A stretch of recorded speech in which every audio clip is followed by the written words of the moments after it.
Generally speaking, I am an enthusiast. I really enjoy Fantasy Flight games. I have a number of their titles in my collection, and I think overall they publish some amazing titles. The production value is really good. The mechanics, for the most part, are solid.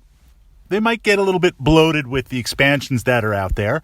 An example being Runebound. I love Runebound 3rd Edition. I love that they take chances every now and then with certain mechanics. In the case of Runebound, having movement be custom terrain dice and combat being a series of runes that you cast. And even if you're a traditional board gamer in terms of dice and cards, the innovation that they push, it's kind of bold. You know you're getting a solid title. But what I have noticed, and there's been some interesting discussion on a couple of the message boards that I follow, and I have to agree that it seems that way. More and more Fantasy Flight perhaps being acquired, it's almost like their in-house IP, their in-house titles, Terranoth, is gradually being phased out.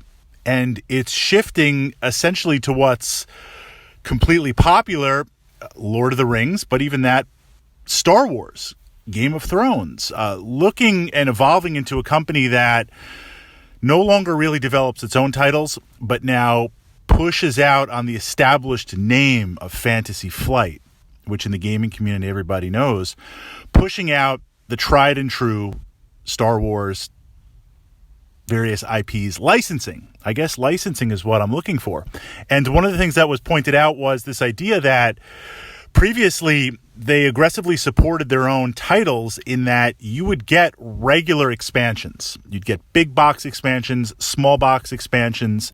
You'd get additional dice packs, additional character packs, additional miniatures. Really, the blueprint model that I'm thinking of is Descent 2nd Edition through its entire life cycle. That's not the case anymore. The expansions have slowed down. Now, from a completionist's perspective, I'm a completionist with board games. I love expansions. I love more and more content. But again, that's resources. Resources to store, resources to print, logistics to navigate, just a design team to come up with those scenarios and those ideas.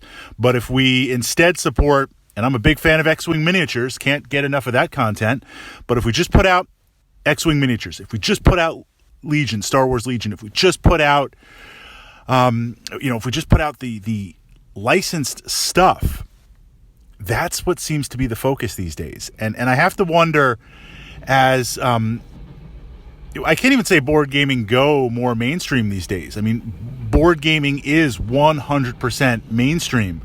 More than role-playing games, I would say almost to the point, more than many video or computer or digital. I mean, it's amazing how fast analog has become mainstream, but as that happens, just for the return on investment in various investment companies, buy it up, go on the strength of the label alone, mass market the IP, and leave the innovation or the custom titles, put that aside, put that somewhere else. Is that the domain of Kickstarter? Is that where we're starting to see some of these other companies pushing out their own titles through Kickstarter to leverage that? I think that's still a lot in flux, but it's interesting to see how Fantasy Flight has evolved and has changed over the years, how they've been dropping a number of their titles, agree or disagree, and how the expansions across all their lines have slowed down, agree or disagree.